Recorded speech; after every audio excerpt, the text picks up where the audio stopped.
షేక్ అన్వర్ గారి millionaires wealth creation workshop November 20న నిర్వహిస్తున్న ప్రోగ్రాంలో జాయిన్ అవ్వాలనుకుంటే వెంటనే సంప్రదించండి.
సార్, చాలా వీడియోస్లో ధనవంతులు ఏ విధంగా అవ్వాలి, వాళ్ళకి కావాల్సిన మైండ్ సెట్ ఏ విధంగా ఉండాలి అండ్ అలవాట్ల గురించి మనం మాట్లాడుకున్నాం. అండ్ ఎస్పెషల్లీ ఇప్పుడు ధనవంతులు అవ్వడానికి అనేక రకాల మార్గాల గురించి మనం డిస్కస్ చేసాం.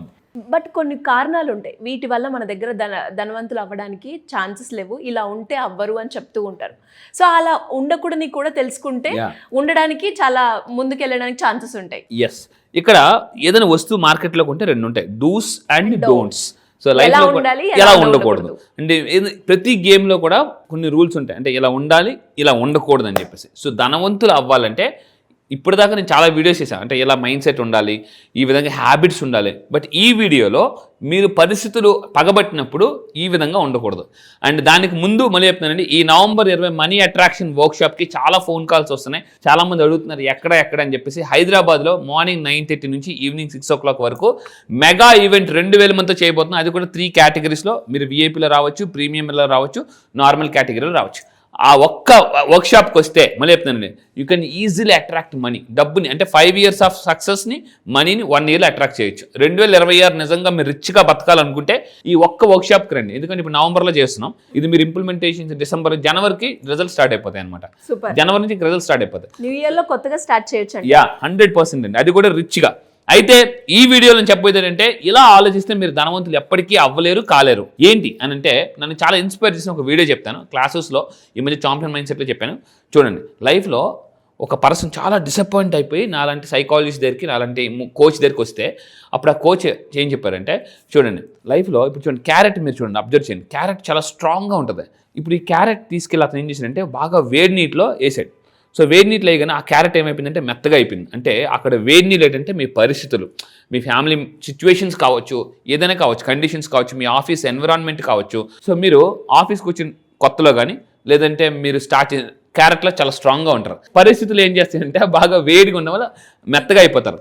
ఇంకొకటి ఆ మెంటర్ ఏం చెప్పాడంటే అతను, ఇంకొక రెండో ఆప్షన్, అంటే నేను మీకు 3 చెప్తాను, క్యారెట్, ఎగ్స్, కాఫీ బీన్స్.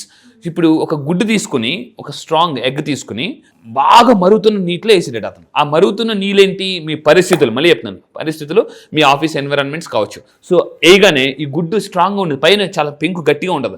అక్కడ వేయగానే అది పగిలిపోయి లోన ఈజీగా మెత్తగా అయిపోయింది అనమాట. సో ఇప్పుడు నేను చెప్పేది ఏంటంటే, పరిస్థితులు మీరు కాఫీ బీన్స్ లాగా ఉంటారా, ఎగ్స్ లాగా ఉంటారా, క్యారెట్ లాగా ఉంటారా చూద్దాం. సో ఇప్పుడు అవే అతను ఏం చేశాడంటే బాగా మరుగుతున్న నీటిలో కాఫీ బీన్స్ తీసుకెళ్ళి వేసాడు. ఈ కాఫీ బీన్స్ ఏం చేసేది తెలుసా, అంటే అవి కంప్లీట్గా కలర్ని మార్చేసాయి. ఆ వాటర్ కలర్ని మార్చేసాయి. అంటే వాటర్ నార్మల్గా ఉంది, ఇప్పుడు ఈ కాఫీ బీన్స్ ఏమైందంటే ఆ కాఫీ వాటర్లోకి వెళ్ళగానే బాగా మరుగుతున్న వాటర్ని, ఆ మరుగుతున్న వాటర్నే మార్చేసాయి. సో మనం కూడా లైఫ్లో పరిస్థితులు, సిచ్యువేషన్ అంటే అవకాశాలు లేనప్పుడు కానీ, పరిస్థితులు చాలా టఫ్గా ఉండేటప్పుడు కానీ కాఫీ బీన్స్ లాగా ఉండాలండి. అంటే అక్కడికి వెళ్ళి ఆ పరిస్థితులను మార్చేయాలి. అక్కడ ఉన్న వాళ్ళు మార్చేయాలి తప్ప వాళ్ళు మనల్ని మార్చడం కాదు, మనం వాళ్ళని మార్చాలి. అదే కాఫీ బీన్స్. సో ఇప్పుడు నేను కింద కామెంట్ బాక్స్లో టైప్ చేయండి, మీరు ఎగ్స్ లాగా ఉంటారా, క్యారెట్ లాగా ఉంటారా, కాఫీ బీన్స్ లాగా బతుకుతారా అని కింద కామెంట్ బాక్స్లో టైప్ చేయండి. ఈ కాఫీ బీన్స్ ఏం చేస్తాయంటే అక్కడ ఉన్న ఎన్విరాన్మెంట్ మార్చేస్తే అండ్ వాటికి తగ్గట్టుగా మార్చేసుకుంటాయి అనమాట. సో లైఫ్లో మీరు హ్యాపీగా బతకాలంటే కాఫీ బీన్స్ లాగా బతకండి, స్ట్రాంగ్గా ఉండండి, అవతల వాళ్ళు మార్చడానికి ట్రై చేయండి. ఇక్కడ ఒక సైకాలజీలో కాన్సెప్ట్ ఉంటుంది, strong mind can convince week mind. Strong mind week మైండ్ని కన్విన్స్ చేస్తుంది. సో ఇక్కడ మీరు గుర్తుపెట్టుకోండి, మిమ్మల్ని ఎవరైనా బాగా కన్విన్స్ చేస్తున్నారంటే వాళ్ళు మీకన్నా స్ట్రాంగ్ మైండ్లో ఉన్నారని అర్థం. సో అయితే ఏమేమి మిస్టేక్స్ చేయకూడదో చూద్దామండి. సమస్య చాలామంది ప్రాబ్లం ఏంటంటే, సార్ నాకు ఆదాయం ఉంది కదా కానీ ఆదా లేదు. ఆదాయంలో చాలామందికి ఆదాయం ఉంటుంది కానీ ఆదా ఉండదు అనమాట. సో ఇప్పుడు నేను చెప్పబోయే టెక్నిక్స్ కానీ మీరు ఫాలో అయితే ఈ మిస్టేక్స్ చేయకుండా ఉంటే మీరు చాలా డబ్బుని ఆదా చేయొచ్చు. సో ఏంటో చూద్దాం. నెంబర్ 1 పాయింట్ జాగ్రత్తగా ఉండండి, చిన్న పొదుపు వ్యర్థం. అంటే చాలామంది ఏమనుకుంటారంటే చిన్న సేవింగే కదా, ఏముందిలే, చిన్న సేవింగ్స్ అంటే నెలకు 1000 రూపాయలు 2000 3000 సేవ్ చేస్తే ఏముందిలే అనేసి నెగ్లెక్ట్ చేస్తుంటారు. ఇక్కడ మళ్ళీ చెప్తున్నానండి, చిన్న చిన్న వాటిని నెగ్లెక్ట్ చేయడం వల్ల పెద్ద పెద్ద అంటే మనకి లాసెస్ వస్తాయన్నమాట. ఇప్పుడు చూడండి, చిన్న చిన్న చినుకు కలిస్తేనే పెద్ద వరదగా ఏర్పడుతుంది అనమాట. సో అంటే మీరు చేయాల్సిన ఫస్ట్ పాయింట్, చాలామంది ధనవంతులు ఎందుకు కలరంటే చిన్న చిన్న సేవింగ్సే కదని సేవ్ చేయరు. ప్రతి నెల కంపల్సరీగా సేవ్ చేయాలండి డబ్బుని. ఇది ఫస్ట్ పాయింట్. ఎంతో కొంత చిన్న అమౌంట్ అయినా సేవ్ చేయడం మొదలు పెట్టండి. అండ్ ఇంకొకటి ఏంటంటే నెంబర్ 2, చాలామంది ఎందుకు ధనవంతులు అవ్వలేరంటే అప్పు తీసేసుకుందాం ఫస్ట్ అర్జెంట్, తర్వాత తీసేసుకుందాం అని చెప్పేసి హై ఇంట్రెస్ట్ రేటుకి తీసేసుకుంటున్నారు. మార్కెట్లో 5 రూపాయలకి 10 రూపాయలకి హై ఇంట్రెస్ట్ రేటుకి తీసేసుకుంటున్నారు. తర్వాత చూద్దాంలని అని అనుకుంటున్నారు. క్రెడిట్ కార్డు కానీ తీసేసుకుంటున్నారు. తర్వాత కట్టినప్పుడు తెలుస్తుంది అసలు కన్నా అంటే వడ్డీ చాలా ఎక్కువ ఉంటుంది అనమాట. సో అందువల్ల జాగ్రత్తగా వినండి. మీరు మరీ ఎమర్జెన్సీ అయితే అప్పు తీసుకోండి. జల్సాల కోసమో లగ్జరీగా బతకడం కోసం అప్పు చేయొద్దు. నేర్చుకోవడం కోసం అప్పు చేయండి. ఏదైనా మీ మైండ్ మీద ఇన్వెస్ట్ చేయడం కోసం అప్పు చేయండి. నా లైఫ్లో నేను అప్పు చేశాను, దేని మీద, మైండ్ మీద ఇన్వెస్ట్ చేశాను. సో కానీ లగ్జరీగా చూపించుకోవడం కోసం అప్పు చేయొద్దు. అప్పు తీసుకుని తర్వాత తీర్చేద్దాం అనుకుంటే తర్వాత ఎప్పటికీ అప్పు తీర్చారు. చాలామంది లోన్స్ తీసుకుంటారు, ఒక 50 లక్షలు లోన్ తీసుకున్నారు అనుకోండి, వాళ్ళు 1,20 లక్షలు కడతారు. అది తెలియకుండానే 34 సంవత్సరాలు అయిపోతుంది. కొంతమందికి ఎంత కట్టినా తీరదు అనమాట అప్పు. సో ఇంకొకటి ఏంటంటే 3rd పాయింట్, ఎవరు ధనవంతులు అవ్వలేరు? క్రెడిట్ కార్డు ఎక్కువగా వాడేసేవాళ్ళు. అంటే అవగాహన లేకుండా క్రెడిట్ కార్డు వాడేస్తారు. మీరు క్రెడిట్ కార్డు ఉంటే 30% లేదా 40% మించి క్రెడిట్ కార్డ్ యూజ్ చేయొద్దు. ఒకవేళ యూజ్ చేసిన 1 మంత్లో కట్టేయాలి. అండ్ మీరు చాలామంది క్రెడిట్ కార్డ్ రాగానే లోన్ కావాలన్నా వెంటనే అంటే తీసేసుకుంటారు, అవసరం కదండి. ఇక్కడ పాయింట్, అప్పుల కోసం క్రెడిట్ కార్డ్ వాడొద్దు. మళ్ళీ చెప్తానండి, చాలామంది నా లైఫ్లో చేసిన అతిపెద్ద మిస్టేక్, ఒకప్పుడు ఇప్పుడు కాదు. సో క్రెడిట్ కార్డ్స్ అంటే అప్పులు తీర్చడం కోసం క్రెడిట్ కార్డ్ వాడాం, క్రెడిట్ కార్డ్ నుంచి డబ్బులు తీయడం, అలా చేయకూడదు. అలా చేస్తే మీరు ఎప్పటికీ ధనవంతులు అవ్వలేరు. అండ్ 4th పాయింట్ మీరు తీసుకుంటే, ఇది చాలామంది మిడిల్ క్లాస్ పీపుల్ చేసే అతిపెద్ద తప్పిదే.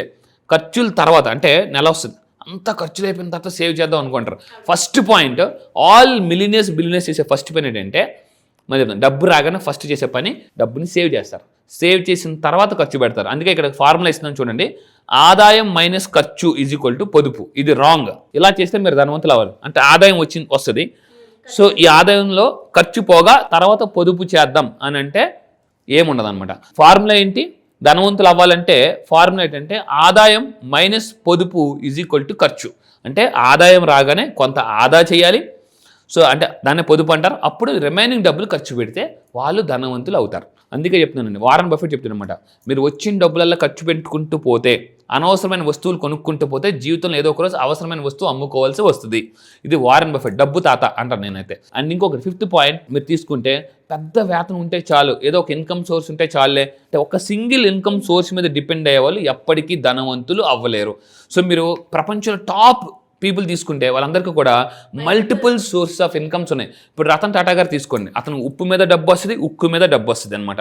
అంటే everybody, all billionaires they have multiple source of income. నా క్లాసెస్కి వస్తే November 20 multiple source of incomes ఎలా క్రియేట్ చేసుకోవాలో కూడా చెప్తాను అనమాట. అక్కడ 2000 మంది వస్తున్నారు, 2000 మంది. ఈ 2000 మంది బిజినెస్ కాంటాక్ట్స్ పెంచుకోవచ్చు, నెట్వర్క్ పెంచుకోవచ్చు. ఎవరికైతే ఎక్కువ నెట్వర్క్ ఉంటుందో వాళ్ళే పెద్ద నెట్వర్క్ క్రియేట్ చేస్తారండి. మళ్ళీ చెప్తాను, యువర్ నెట్వర్క్ = నెట్వర్క్. కింద కామెంట్ బుక్లో టైప్ చేయండి, నెట్వర్క్ అని టైప్ చేయండి. ఎందుకంటే నెట్వర్క్ని ఎవరైతే బిల్డ్ చేయాలనుకుంటున్నారో, నా మొబైల్లో 12,000 కాంటాక్ట్స్ ఉన్నాయి. మొత్తం 37 కంట్రీస్ నా మొబైల్లో 12,000 కాంటాక్ట్స్ ఉన్నాయి. నేను దుబాయ్లో కాంటాక్ట్ అవ్వాలంటే సింపుల్గా అయిపోతాను. 31 కంట్రీస్ నుంచి నాకు కాంటాక్ట్స్ ఉన్నాయి. ఏ పని ఎక్కడ చేయాలో నాకు ఈజీగా అయిపోతుంది, ఎందుకంటే contacts are very very important. So ఇక్కడ గుర్తుపెట్టుకోండి, don't depend on single income source. కింద కామెంట్ బాక్స్ టైప్ చేయండి MSI. అండ్ ఇంకోటి 6th పాయింట్, పిల్లల భవిష్యత్తు గురించి తర్వాత సేవ్ చేద్దాంలే, ఇప్పుడు ఏముంది చిన్నపిల్లలే కదా అని అనుకుంటారు. లాస్ట్ టైం ఒక క్లయింట్ కౌన్సిలింగ్ వచ్చారు, సార్ మా అమ్మాయి పెళ్ళి ఉంది సార్, ఇంకొక 6 monthsలో డబ్బులు నాకు టైట్ అయిపోయి, ఇప్పుడు డబ్బులు నేను అర్జెంటుగా కావాలంటే. సో నేను అదేంటండి మీరు డబ్బులు సేవ్ చేయలేదని అంటే, సేవ్ చేయలేదని చెప్పాను. యాక్చువల్లీ అతను ఎప్పుడు సేవ్ చేయాలి? ఆ పాప పుట్టినప్పుడే అతనికి ఆలోచన ఉండాలి, రేపు ఒక 25 years తర్వాత నేను పాపకు పెళ్లి చేస్తాను, ఇప్పటి నుంచి డబ్బు సేవ్ చేయాలి అన్న ఆలోచన ఉండాలి. నేను చెప్తానండి, చాలామంది పిల్లల భవిష్యత్తు కోసం డబ్బులు సేవ్ చేయట్లేదు, తర్వాత చూద్దామని చెప్పేసి. కంపల్సరీగా మీ పిల్లల భవిష్యత్తు కోసం ఒక అకౌంట్ ఓపెన్ చేసి కంపల్సరీగా డబ్బులు సేవ్ చేయండి. సో ఎందుకంటే డబ్బు speaks only in one language, money speaks only one language. డబ్బు ఒకే లాంగ్వేజ్ మాట్లాడుతుంది. ఏంటంటే if you save me today tomorrow I will save you. ఈరోజు నువ్వు నన్ను సేవ్ చేస్తే రేపు నేను నిన్ను సేవ్ చేస్తా. సో కింద కామెంట్ బాక్స్లో టైప్ చేయండి, ఐ సేవ్ మనీ అని టైప్ చేయండి. This is very powerful affirmation. చాలామంది డబ్బులు సరిగ్గా సేవ్ చేయలేరు, అలాంటి వాళ్ళకి ఎఫర్మేషన్ ఇస్తాను, ఐ సేవ్ మనీ అని టైప్ చేయండి, లేదా ఐ సేవ్ మోర్ మనీ అని టైప్ చేయండి. సో ఈ మిస్టేక్స్ మీరు చేయొద్దు. అండ్ ఇంకా మీరు తీసుకుంటే 7వ పాయింట్, ఎవరు ధనవంతులు అవ్వలేరు. చాలామంది బీమా ఈజ్ ఈక్వల్ టు ధీమా అని చెప్పాను లాస్ట్ టైం. అంటే ఇన్సూరెన్స్ పాలసీ కంపల్సరీగా ఉండాలి. ప్రతి ఒక్కరికి ఫ్యామిలీ మొత్తానికి హెల్త్ పాలసీ ఉండాలి, హెల్త్ ఇన్సూరెన్స్ ఉండాలి. మీ ఫ్యామిలీ మొత్తానికి హెల్త్ ఇన్సూరెన్స్ ఉండాలి, మీకు కంపల్సరీగా లైఫ్ ఇన్సూరెన్స్ ఉండాలి. చాలామంది ఏమనుకుంటారంటే ఇన్సూరెన్స్ ఎందుకు చేస్తారంటే ట్యాక్స్ సేవ్ చేయడం కోసం చేస్తారు. రాంగ్. ట్యాక్స్ కాదు, లైఫ్ సేవ్ చేయడం కోసం ఇన్సూరెన్స్ చేయండి తప్ప ట్యాక్స్ సేవ్ చేయడం కోసం ఇన్సూరెన్స్ చేయొద్దు. మీరు లైఫ్ నిజంగా సేవ్ చేయాలనుకుంటే ఇన్సూరెన్స్ మస్ట్గా పెట్టుకోండి. మీ ఫ్యామిలీ మొత్తానికి హెల్త్ ఇన్సూరెన్స్ అని పెట్టండి. కింద కామెంట్ బాక్స్లో టైప్ చేయండి, ఐ టేక్ లైఫ్ ఇన్సూరెన్స్ అని టైప్ చేయండి. అండ్ లాస్ట్ పాయింట్ అండి, ప్రణాళిక పనికి. చాలామంది ఏంటంటే ప్రణాళిక వేస్తారు తప్ప ప్రణాళిక ఫాలో అవ్వరు. చిన్నప్పుడు మనకు స్కూల్లో సెలవు వస్తే కింద అమ్మమ్మ ఇంటికి నాన్నమ్మ ఇంటికి పుస్తకాలు 4-5 పుస్తకాలు అలా పట్టుకుని వెళ్ళి అక్కడ మొత్తం చదివేద్దాం అని అలా పట్టుకెళ్ళిన పుస్తకాలు మళ్ళీ అలా తీసుకొచ్చేస్తారు. ఆ బుక్స్ కూడా ఓపెన్ చేయరు అనమాట. చాలామంది ఎందుకు ధనవంతులు అవ్వాలంటే ప్లానింగ్ ఉండదండి. మీరు నా కౌన్సిలింగ్కి వస్తే, మళ్ళీ చెప్తాను, మీరు నా కౌన్సిలింగ్కి వచ్చిన November 20 క్లాస్కి వచ్చిన ప్లానింగ్ ఇస్తాను. అంటే మిలినియర్ ప్లానింగ్ ఎలా చేసుకోవాలి, ఫైనాన్షియల్ ప్లానింగ్ ఎలా చేసుకోవాలి, అన్నిటికన్నా ప్రపంచంలో ఏ planning important sir? Financial planning is the most important అనమాట. ఈవెన్ రతన్ టాటా గారు చెప్తారు, ఒక యావరేజ్ పర్సన్ కానీ ఫైనాన్షియల్ ప్లానింగ్ చేసుకుంటే ఒక జీనియస్ని కూడా బీట్అవుట్ చేయొచ్చు. సో ప్లానింగ్ వేసుకుని ఆ ప్లానింగ్ ఫాలో అవ్వని వాళ్ళు ధనవంతులు అవ్వలేరు. సో 8 మిస్టేక్స్ కానీ మీరు చేస్తే ఎప్పటికీ ధనవంతులు అవ్వలేరు. అదే నేను చెప్పేది. వెరీ గుడ్ వీడియో అన్వర్ గారు. అంటే చాలా మందికి కూడా ఎలా చేయాలి, ఎలా చేస్తే ధనవంతులు అవుతారు అని తెలుస్తుంది, కానీ ఎలా ఉండొద్దు, ఏమేమి చెయ్యొద్దు అనేది కూడా తెలుసుకోవడం చాలా అవసరం. సో మరి మీరు అన్నట్టుగానే ఇంకా ఎవరికైనా కూడా ప్రతి ఒక్కరికి ధనవంతులు కావాలి అన్న ఆశ ఉంటుంది. దానికి తగ్గట్టుగా ప్లానింగ్ అనేది చాలా అవసరం. సో మరి మీరు కండక్ట్ చేసేబోయే క్లాసెస్లో ప్లానింగ్ అనేది ఏ విధంగా చేసుకోవాలి అనే దాని గురించి ఇంకా ఎవరైనా కూడా మిమ్మల్ని అప్రోచ్ అవ్వాలి అంటే ఏ విధంగా ఉంటుంది? మీరు నిజంగా ఫైనాన్షియల్ ప్లానింగ్ చేసుకోవాలనుకున్నా, ఇంకా ముందుకెళ్ళాలన్నా, మిలియనర్ హ్యాబిట్స్ తెలుసుకోవాలన్నా కింద కనిపిస్తున్న ఈ నెంబర్కి మీరు కాంటాక్ట్ అవ్వండి, ఇమీడియట్గా కాంటాక్ట్ అవ్వండి. ఎందుకంటే సమ్టైమ్స్ మనం చేద్దాం అనుకున్న నెగ్లిజెన్స్ వాళ్ళు కూడా చాలా మంది ధనవంతులు అవ్వలేరండి. సో ఈ November 20 నేను వర్క్షాప్లో మిలియనర్స్ ఏమేమి పనులు చేస్తారో, ఏమేమి పనులు చేయరో, ఆరా క్లెన్సింగ్ ఎలా చేసుకోవాలి, మైండ్ ఎప్పుడు ప్రశాంతంగా ఎలా ఉంచుకోవాలి, అండ్ ఇంకొకటి కాగ్నిటివ్ ప్రైమింగ్, సైకాలజీలో కాగ్నిటివ్ ప్రైమింగ్ అనే కాన్సెప్ట్, అంటే బ్రెయిన్ని ఎలా ట్యూన్ చేసుకోవచ్చు సక్సెస్ కోసం, అంటే ప్రొకాస్టినేషన్ని, బద్ధకాన్ని ఎలా బద్దలు కొట్టచ్చు అనే క్లాసెస్ నేను రేపు November 20 చాలా మార్నింగ్ 9:30 నుంచి ఈవినింగ్ 6 o'clock వరకు 2000 మంది చేయబోతున్నానండి. సో ఇంట్రెస్ట్ ఉన్న వాళ్ళు ఎవరైనా కూడా కింద కనిపిస్తున్న నెంబర్కి మీరు కాంటాక్ట్ అవ్వచ్చు. Thank you sir. Thank you so much. Thank you madam.